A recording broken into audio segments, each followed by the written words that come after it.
Hey tú, sí tú, el que se está durmiéndose en clase, ¿sabes qué es la res? Pues entonces no te deslindes de este capítulo número 6, la introducción al derecho romano.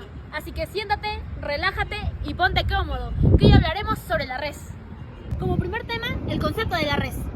Y como segundo tema, las principales clasificaciones de las cosas.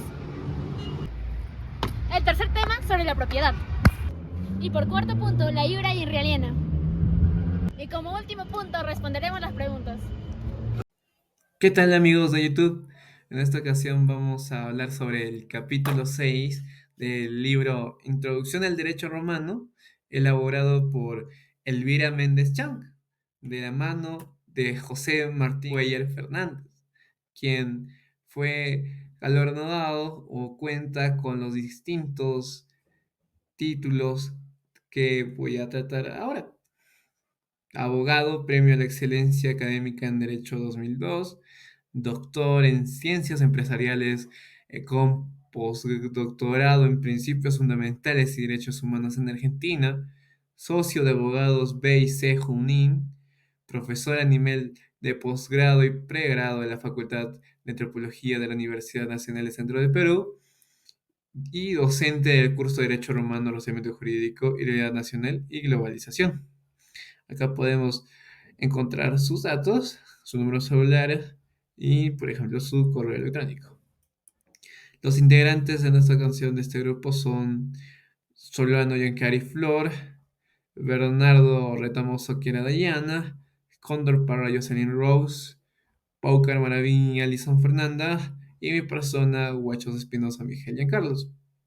Bien, pero antes de iniciar el video necesitamos realizar una introducción, así que sin más paso a realizarla. Este capítulo explora cómo los romanos entendían las cosas jurídicas, qué podían poseer, cómo calificaban los bienes, qué significaba ser propietario, cómo se adquiría la propiedad. En sí, ¿qué es la propiedad? ¿Y qué derechos se podían tener sobre cosas ajenas? También veremos la diferencia entre tener algo y ser dueño. En pocas palabras, este capítulo nos muestra cómo Roma sentó las bases del derecho de propiedad que usamos hasta hoy. Vamos a hablar sobre el concepto de res. En el derecho romano era de suma importancia saber los significados de las cosas. Y es ahí donde se nos viene la palabra res. Esta tuvo diferentes acepciones, ya sea como cosas, asuntos o materia. El diagesto definía a res como aquella palabra que comprende la cosa misma y sus derechos. Pero acá se nos viene la pregunta, ¿qué es la cosa? Vamos sobre la definición de la cosa. Según Diagesto, mencionaba que la palabra cosa era más amplia que la palabra pecuria, puesto que esta también se comprendía aparte del patrimonio. Eso quiere decir que pecuria abarcaba solamente nuestro patrimonio. Diagesto no define la terminología de res, lo único que hace es diferenciar la res de la pecuria. Por ende, se sistematiza que la terminología de res es el objeto de las relaciones jurídicas y para ese entonces, para los juristas, era la única definición que tenían. Que todo lo que no integra al ser humano es res. Por ejemplo, este árbol es res, este pasto es res, o ya sea como esta piedra. Esto es res. En la res se dividen en dos, en las incorpóreas y las córporas. La primera se define más que nada en los derechos. Aquí tenemos a la herencia y el usufructo. Y en la segunda, lo que significa es el hecho de que ya sea cualquier cosa material o intangible que nosotros lo podamos percibir con los sentidos, eso es. Aparte, para poder analizar las res incorpóreas, se debe analizar el derecho. Y en ese entonces se tenía que saber qué era el derecho. En el derecho romano, no todos los derechos actuales que tenemos lo eran en ese entonces. Por ejemplo, tenemos aquí a mi compañera Kiara. Ella tiene el derecho a la patria potestad. Pero en ese entonces, la patria potestad en el derecho romano y en la antigüedad solo se tenía que dar como un poder y no era considerado un derecho. Muy bien, ahora hablemos sobre la propiedad en el derecho romano. Para ello debemos comprender qué es el dominio. El dominio es comprendido como la propiedad entonces. Esto le otorgaba el derecho completo y exclusivo sobre una cosa, con lo cual podía usarlo, disfrutarlo o incluso demolerlo si es que quería. Por ejemplo, imaginemos que tienes una casa y eres el único dueño sobre ella. Tú podrías alquilarla, pintarla, incluso demolerla si es que desearas. Bien, este concepto de dominio, de propiedad, evolucionó. Si bien es cierto, al principio era solo considerado solo un dueño como único portador de este derecho, evolucionó a lo que sería la copropiedad. Es decir, si tú que estás viendo el video y yo fuéramos hermanos, recibiéramos una herencia, una casa de herencia, ambos tendríamos decisión sobre ello. Seríamos copropietarios. Ahora bien, seguramente se preguntarán, pero ¿cómo se conseguían las propiedades en la antigua Roma? ¿O cuáles eran los métodos de adquisición de propiedades? Bueno, existían dos formas. La primera, que son las originarias, y la segunda, que son las derivadas. La primera, las originarias, también se dividen en dos, que son la ocupación y el tesoro. La primera, que es la ocupación, consiste en que cuando nosotros nos encontramos algo sin ningún dueño, podemos apropiarnos de ella simplemente tomándola. Como por ejemplo, cuando tú te encuentras algo en la calle.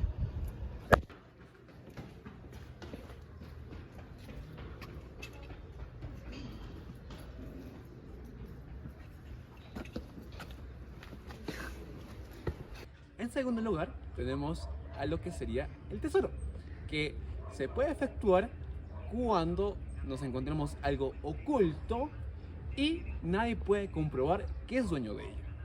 Como por ejemplo, oh, mira, una moneda de oro. Hey, ¿es tuyo? Ay, sí, mi moneda se me había caído. Muchas gracias. ¿Puedes comprobarlo? ¿Tienes un documento? Como un documento, no tengo nada que compruebe que es mío. Bueno, será para mí.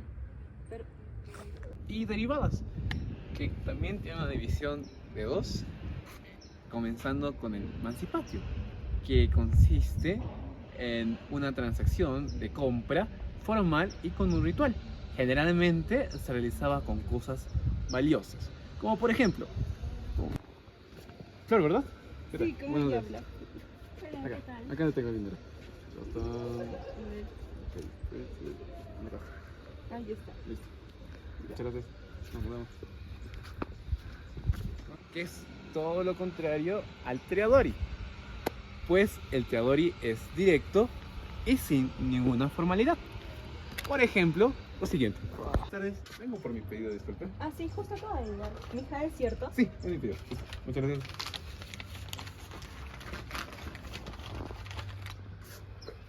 Y mi iPhone. Esto no es lo que pedí. Ahora bien, ¿cuáles son los límites de la propiedad?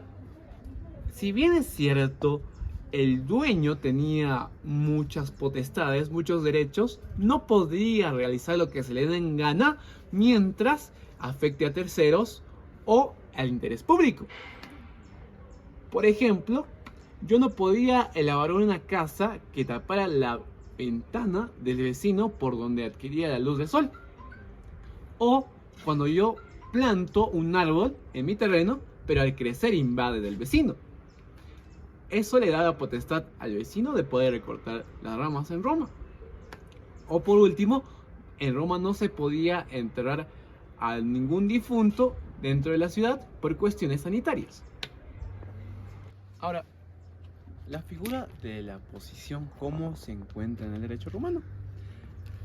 Possession, en latín, en Roma pues se distinguía bastante lo que es el ser dueño y aparentar serlo, que es justamente ello, la posesión.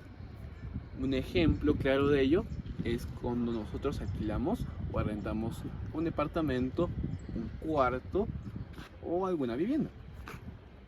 Pues nosotros realizamos nuestras actividades con cotidianidad dentro de ella. Cocinamos, limpiamos la casa, hacemos nuestras tareas del hogar, etcétera, etcétera, etcétera. Nosotros actuamos como si fuéramos dueños de esa vivienda. Ciertamente, con ciertas restricciones, pero no lo somos. Y bueno, después de haber comprendido las distintas acepciones, principalmente con ejemplos que se relacionan bastante a nuestra realidad actual, podemos entender lo que es el dominio para nosotros, la propiedad actualmente, la copropiedad, las formas de adquisición de propiedades en Roma, los límites de la propiedad y la posesión. Muchas gracias. Bien, ahora vamos a hablar de las principales clasificaciones de las cosas en el derecho romano. En el derecho romano, a lo largo del tiempo se ha establecido que se ha dado diferentes clasificaciones acerca de las características de las cosas. Esto tuvo una gran influencia de Europa y de América Latina, las cuales la han consolidado como corpus iuris civilis. Bien, dentro de la primera clasificación vamos a encontrar las cosas divinas y las cosas humanas. Dentro de las cosas divinas encontramos las cosas sagradas, las cosas religiosas y las cosas santas. Dentro de las cosas sagradas son consagraciones religiosas que no son principalmente naturales, sino que se han realizado por las actividades religiosas. Bien, dentro de las cosas religiosas se han realizado los entierros dentro de un determinado lugar. Este determinado territorio va a ser determinado consagrado, ¿no? Ahora hablaremos de las cosas santas, que son consagraciones religiosas que van a ir en contra de las injurias realizadas por el ser humano. Dentro de ellos encontramos pues los muros, que si se llegan a dañar van a generar sanciones graves. Estas sanciones graves van a ser como la pena de muerte. Bien, ahora cuando hablamos de la otra rama, son las cosas humanas, que van a estar divididas en cosas públicas y en cosas privadas. Dentro de las cosas públicas no van a pertenecer directamente al Estado o a la colectividad, sino que van a tener una titularidad romana. Ahora, dentro de las cosas privadas van a pertenecer al ser humano. Bien, cuando hablamos de la segunda clasificación, estamos hablando de las cosas dentro del patrimonio y las cosas fuera del patrimonio. Las cosas dentro del patrimonio son las que van a pertenecer al ser humano, mientras que las cosas dadas fuera del patrimonio van a ser dadas a toda la colectividad, pues este beneficio se va a dar tras sus recursos naturales, como el agua, el aire, el suelo y el mar, las cuales van a estar beneficiadas para la colectividad. Así vamos a hablar de la tercera clasificación, que son las cosas corporales o las cosas incorporales. Cuando hablamos de las cosas corporales, son las cosas tangibles, las que se pueden ver o percibir por los sentidos, como en este caso puede ser tocar un árbol o obtener una mochila. La cuarta clasificación se da por las cosas móviles o las cosas inmóviles. Las cosas móviles son las que tienen la capacidad de trasladarse sin generar ningún daño o destrucción, mientras que las cosas inmóviles van a ser las que no se pueden mover o están generadas por una destrucción o por un daño. Ahora, cuando hablamos de la quinta clasificación y última, son las cosas mancipables y las cosas emancipables. Las cosas mancipables son las que tienen algún tipo de valor. Este tipo de valor puede ser dado ante los animales o los esclavos, ya que generan un beneficio económico a la familia, mientras que las cosas emancipables son las que no tienen algún tipo de valor, pero está dado por las tradiciones. Esas tradiciones a lo largo del tiempo lo que van a generar es que lleguen a tener una propiedad. Para entender mejor las clasificaciones de las cosas, voy a explicarles un caso, el caso del legado del senador Lucio. Bien, el senador Lucio es un senador romano que llegó a morir y llegó a establecer sus propiedades a sus herederos, ¿no? Bien, dentro de sus propiedades, él dio un campo en Italia. Este campo de Italia viene a ser un territorio agrícola, lo cual viene a ser parte de su patrimonio. Asimismo, este llega a ser un bien mancipable. Ahora, el segundo bien que deja el senador Lucio es una estatua del dios Marte colocado en un templo. Este es un bien físico, lo cual no va a pertenecer como patrimonio al senador Lucio, debido a que este llega a ser una consagración divina o llega a pertenecer a un culto. El tercer legado que dejó el senador Lucio es un esclavo doméstico. Este viene a ser propiedad del senador Lucio, por lo cual puede otorgar a sus herederos, siendo así que tiene que seguir una serie de tramitaciones para poder conseguirlo. El último legado que dejó es el mar cercano a su villa. Bien, este mar viene a ser una propiedad colectiva y no individual, por lo tanto no viene a ser patrimonio de él. Asimismo, se da a conocer que esta propiedad viene a ser dado para beneficio de una determinada población. Por lo tanto, la importancia de las clasificaciones de las cosas es que se va a determinar los bienes colectivos individuales y colectivos. Ahora continuaremos hablando acerca de los iura in re aliena, que traducidos al español es derecho sobre cosa ajena. Para poder entender de manera clara, aquí tenemos un ejemplo. Rose es dueña de una carreta. Si le permite a su amiga Fernanda usarla para transportar algo, Rose sigue siendo la propietaria, pero Fernanda tiene un derecho sobre cosa ajena para usarla. El dueño limita sus derechos, pero no pierde la propiedad. Nunca se sube, al menos que en la radio salga esta canción. Hoy puedo darle Ahora continuaré hablándoles acerca de los principales derechos. 1. Usus. Permitía usar una cosa ajena. No se podía tomar los frutos ni transferir el derecho. Por ejemplo, habitar en una casa cuidándola. Habitatio. Era el derecho a vivir en una casa ajena, incluso arrendando partes. Era vitalicio. 3. Servitutes. Derechos sobre inmuebles. Un predio sirviente debía dar un servicio a un predio dominante, como un derecho de paso. Limitaba al dueño del predio sirviente y perduraba con la propiedad. Y 4, por último, usufructus, el más amplio. Permitía usar y disfrutar los frutos de una cosa ajena. Después de haber explicado los temas del capítulo 6, pasaremos a responder las 3 preguntas que se nos establecen en dicho capítulo. Bien, ahora responderemos la primera pregunta. ¿Qué fue el dominium en el derecho romano? Bien, el dominio en el derecho romano fue el poder más completo y absoluto que la persona podía tener sobre un objeto. El poder le otorgaba al propietario el derecho exclusivo de usar, disfrutar la cosa según su voluntad, siempre y cuando respetando las leyes y los derechos de terceros. ¿Podemos entenderlo? Bien, para entenderlo mejor, piensa en situaciones cotidianas. Por ejemplo, cuando tienes una casa, eres dueño y puedes decidir cómo usarla, vivir en ella, alquilarla, venderla o remodelarla. Esto refleja cómo el dominio tienes el control total y exclusivo sobre tu propiedad.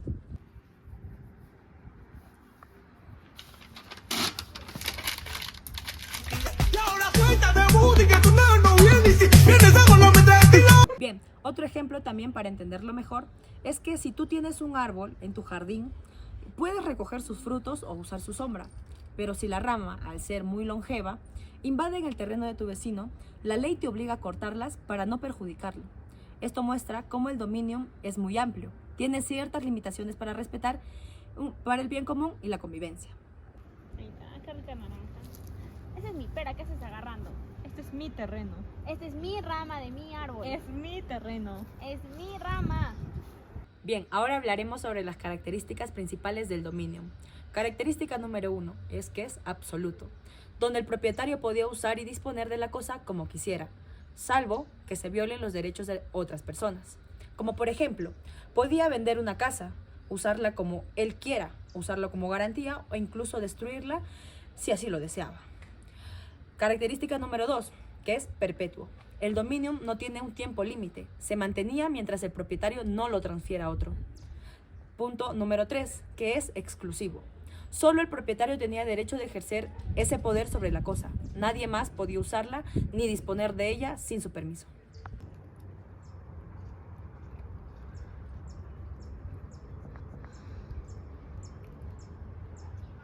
Ahora responderemos la segunda pregunta.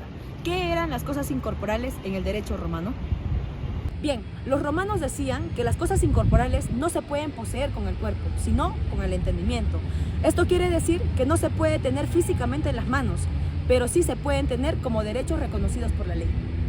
Ahora mencionaremos ejemplos de las cosas incorporales.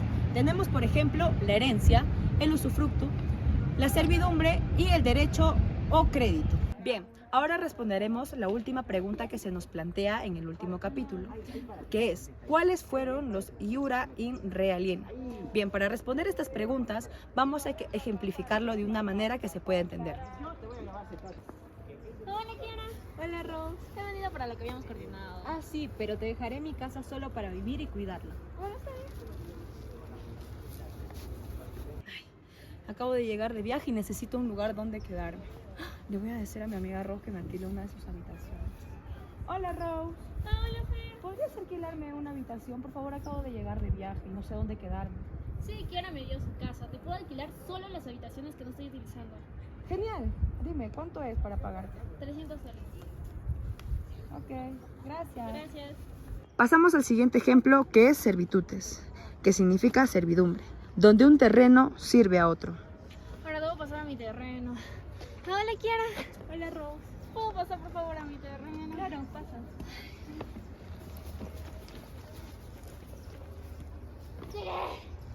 Mi terreno le da paso al suyo, es obligatorio.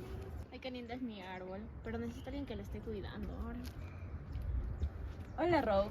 Hola, Kiara. Necesito que cuides de mi árbol. Tú puedes normal venderlo los frutos, no tengo ningún problema, pero solo tu responsabilidad es cuidarlo, por favor. Ok, entiendo, lo haré.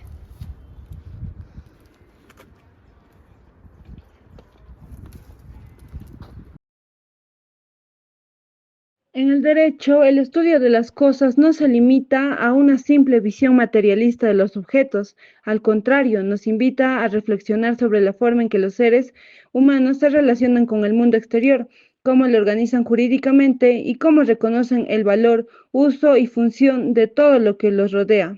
El concepto de res en el derecho va más allá de lo material.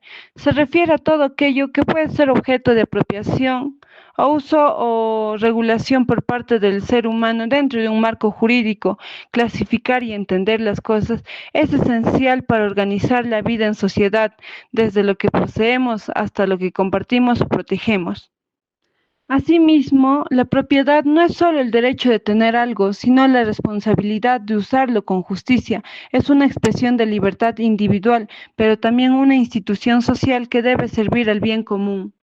Por lo cual las clasificaciones de las cosas en las fuentes jurídicas romanas no fueron simples visiones teóricas, sino herramientas esenciales para organizar el mundo jurídico de manera racional y funcional, distinguiendo entre cosas o permitiendo al derecho romano adaptarse a la vida social, económica y política de su tiempo, reflejando el derecho equilibrado con otras necesidades legítimas. En conclusión, el estudio de las cosas en el derecho es más que una cuestión técnica, refleja la forma en la que podemos entender la propiedad, el valor, la utilidad y los límites del poder sobre el mundo material.